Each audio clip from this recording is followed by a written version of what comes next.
இந்த ஏரியாவோட சின்ன ரவுடின்னு சொல்ல நம்மளோட இந்த குட்டி பொண்ணோட கதையை நான் சொல்லியிருப்பேன். ஆக்சுவலாக 6 குழந்தைங்க இருந்தாங்க. அதில் யாரோ 5 குழந்தைங்களுக்கு விஷம் கொடுத்துட்டாங்க. இந்த ஒரு குழந்தைய மட்டும்தான் காப்பாற்றினேன்னு சொல்லிட்டு அந்த குழந்தை இப்போ என்னன்னா எங்கள் வீட்டு முன்னாடி இருக்கிற எல்லாரையும் அவள் தான் எல்லாருக்கும் ட்ரைனிங் கொடுக்குற மாதிரி. எல்லாரும் வந்து சாப்பிட்டு போகும்போது எல்லாருக்கிட்டேயும் ஃப்ரெண்ட்லியாக பழகுவா.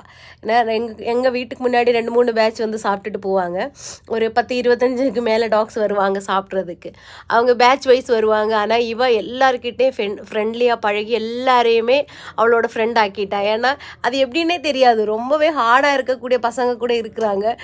யாரை பார்த்தாலும் குறைக்கக்கூடியவங்க. ஆனால் இவக்கிட்ட எல்லாருமே அடங்கி போயிடுவாங்க பாருங்கள். இது எங்கள் வீட்டு நெக்ஸ்ட்டு க்ராஸில் இருக்கக்கூடிய, அதாவது எங்கள் வீட்டில் இருந்து 3 லேஅவுட்டு தாண்டி இருக்கக்கூடிய லேஅவுட்டில் இருக்கிறவன் தான் இந்த குண்டு பையன்.